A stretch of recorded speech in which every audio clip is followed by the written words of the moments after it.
السلام علیکم ورحمۃ اللہ وبرکاتہ۔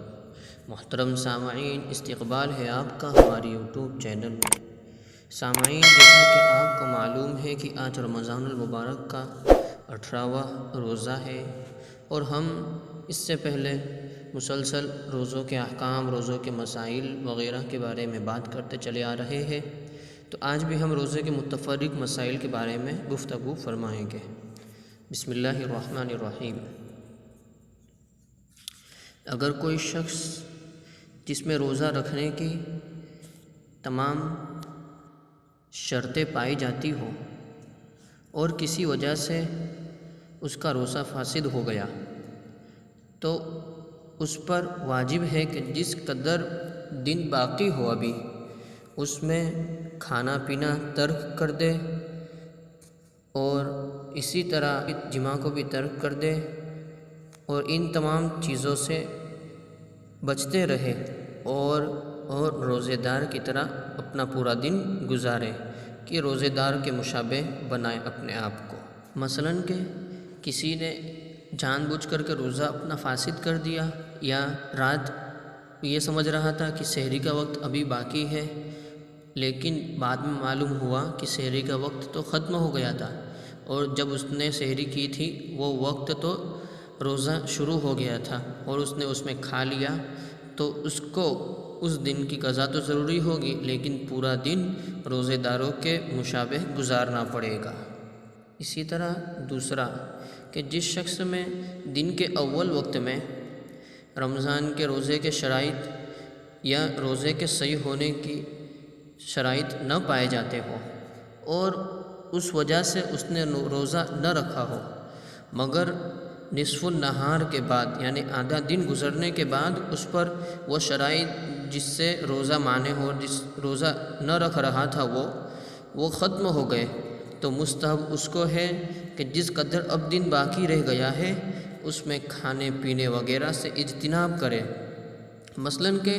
کوئی مسافر تھا، اب مسافر سفر کی حالت میں روزہ رکھنا صحیح نہیں ہے، اس کو اختیار ہے روزہ رکھے ایسے سفر میں جس میں اس کو مشقت نہ ہو، اور مشقت والے سفر میں روزہ نہ رکھے۔ لیکن مسافر تھا، اس نے روزہ نہیں رکھا، اب روزہ نہ رکھا اور جب مسافر اپنے گھر پر آیا دوپہر کے وقت تب وہ مقیم ہو گیا، تو ایسی حالت میں جتنا دن باقی ہے اس کو روزے دار کی طرح گزارنا چاہیے۔ اسی طرح کسی عورت کا حیض یا نفاس نصف النہار کے بعد بند ہوا، مثلاً کہ کوئی عورت حیض سے تھی اور برابر اس کے ایام چل رہے تھے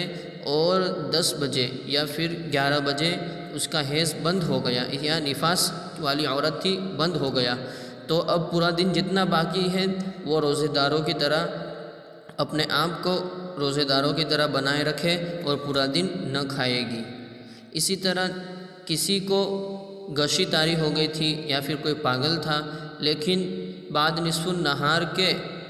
وہ افاقہ پا گیا اور اچھا ہو گیا، تب اس کو بھی رمضان میں دوسرے روزے داروں کی طرح پورا دن گزارنا ہوگا۔ اسی طرح کوئی مریض تھا کہ بیماری کی وجہ سے روزہ نہ رکھ پایا تھا، مثلاً کہ صبح بیمار تھا بہت زیادہ اور کچھ دن گزرنے کے بعد افاقہ پا گیا اور صحت یاب ہو گیا، بالکل صحت مند تندرست ہو گیا، تو ایسی حالت میں نصف النہار کے بعد اسے بھی روزے دار کے مشابہ اپنے آپ کو باقی ایام کو گزارنا چاہیے۔ اسی طرح اگر کوئی شخص جس کو رمضان کا روزہ زبردستی کسی نے توڑوایا ہو جان کی دھمکی دے کر، یا پھر کسی عضو کے تلف کر دینے کے خوف سے اس نے روزہ توڑ دیا ہو، لیکن نصف النہار کے بعد وہ مجبوری ختم ہو گئی اس سے، تو جتنا وقت باقی ہے اس کو بھی روزے دار کی طرح ہی گزارنا ہوگا۔ اسی طرح اگر کوئی نابالغ تھا لیکن کسی جماع کے سبب، کسی انزال کے سبب سے یا پھر کسی دوسرے سبب سے وہ بالغ ہوا، احتلام کے سبب سے بالغ ہوا، تب اس کو نصف النہار کے بعد جتنا وقت باقی ہے اس کو بھی روزے دار کی طرح گزارنا پڑے گا۔ اسی طرح مسلمان ہوا، کافر تھا لیکن مسلمان ہوا، رمضان میں مسلمان ہوا، تو بعد نصف النہار کے یعنی کہ آدھا دن گزرنے کے بعد، نصف النہار آدھا دن گزرنے کے بعد جتنا وقت باقی رہ گیا ہے اس کو بھی مسلمانوں کی طرح، روزے داروں کی طرح اپنا وقت گزارنا چاہیے۔ یہ تمام احکام تھے کہ ان تمام میں کہ جیسا کہ اس میں ہے حائضہ عورت ہے، اسی طرح بیمار آدمی ہے، اسی طرح مسافر ہے، یہ تمام کو اس دن کی قضا تو ضروری ہوگی، اور اسی طرح مکرہ ہے کہ جس کو زبردستی روزہ توڑوایا گیا تھا۔ یہ سب تمام مثالوں میں جو بیان کیا گیا ہے اس دن کی ان پر قضا ضروری ہوگی۔ البتہ دو شخص اس سے مستثنی ہے کہ دو شخص کون؟ کہ نابالغ اور کافر۔ اگر صبح صادق کے بعد وہ نابالغ ہوا ہے، نابالغ صبح صادق کے بعد بالغ ہوا ہے، اسی طرح کافر صبح صادق کے بعد مسلمان ہوا ہے، تو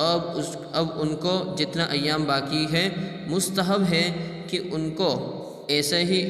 پورا دن روزے کے مشابہ، روزے دار کے مشابہ گزارے، اور ان دونوں پر، نابالغ پر اور کافر پر قضا نہیں ہے روزے کی، لیکن ان کے علاوہ جتنے بھی لوگ ہیں ان پر روزوں کی قضا لازم ہے۔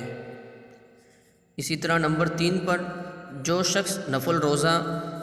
رکھ لیا، اس نے نفل روزہ اس نے شروع کر دیا، اور شروع کرنے کے بعد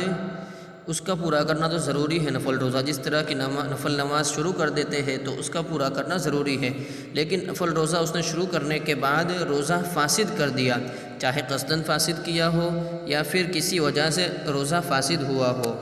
تو اس صورت میں بھی صرف اس کو قضا کرنی ہوگی روزے کی، نفل روزے کی۔